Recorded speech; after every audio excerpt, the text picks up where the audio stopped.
Main doubt on homosexuality. Is it prohibited in Islam? And why so? Because, I had, from the past 5 years, I've been with so many homosexuals. It's their feelings that they have for the same sex or whatever it is. It's so true. It's like the same kind of pain what we might feel for maybe our husbands or whoever it is. If it's wrong, why is it wrong? Sisters asked the question that what does Islam say about homosexuality, and if it's wrong, why it is wrong. Allah says in the Quran in Surah Isra chapter number 17, verse number 32, that come not close to adultery, for adultery is an evil opening other roads to evil. Besides that, Allah says in Surah Araf chapter number 7, that telling to men that do you practice your lust after men in preference to women. That means homosexuality is prohibited in Islam, in the Quran, because Almighty God made the human beings. Allah says in the Quran in Surah Rum chapter number 30 verse number 21 that He has put love between the hearts of husband and wife. Almighty God has made the human beings in such a way that they love the opposite sex. Generally, naturally, no human being loves the same sex. I'm talking about the love which is required in husband and wife, not the platonic love which you have between your brothers and between your sisters. Now, initially, there was a research which said that homosexuality is genetic. So during question and answer time, somebody asked me, the way you're asking, if homosexuality is genetic, then how is that human being to blame? It came from his parents, so why is he to blame? Like you're saying, if someone loves someone else, so why should he be blamed?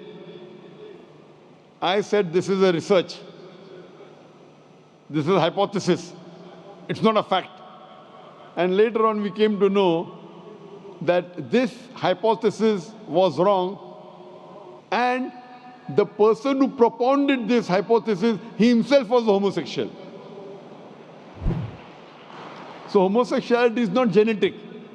It comes, today science tells us, how do homosexuals evolve?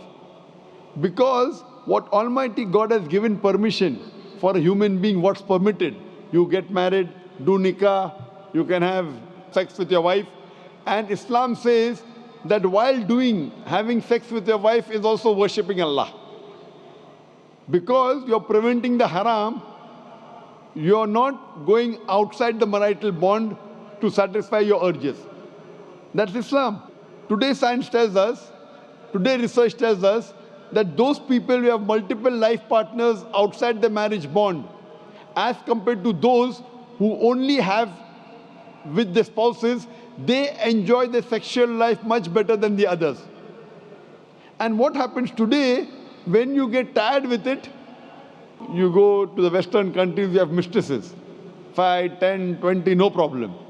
You start then doing unnatural things. When you start doing unnatural things, you don't follow the law of the Creator and you try and satisfy your urges in the wrong way.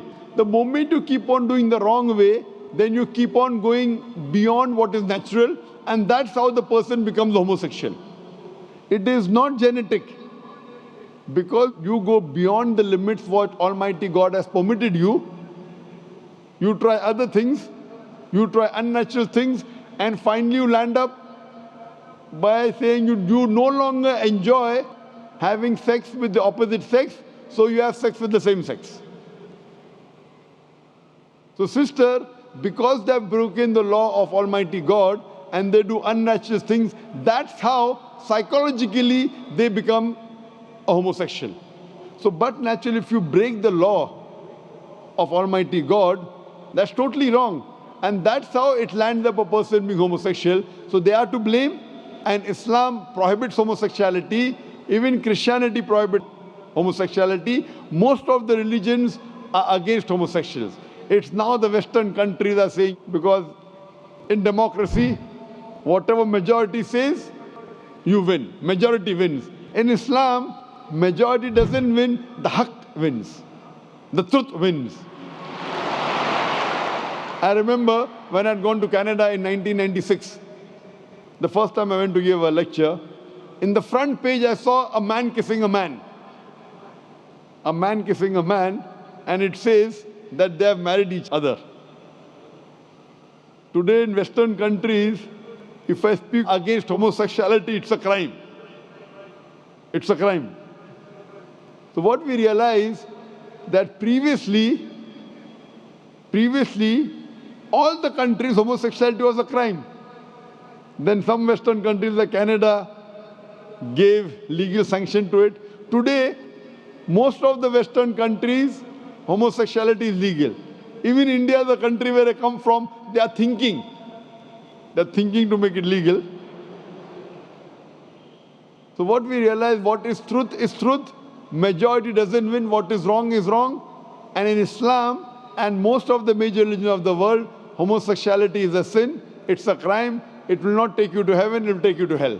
Hope that answers the question, sister.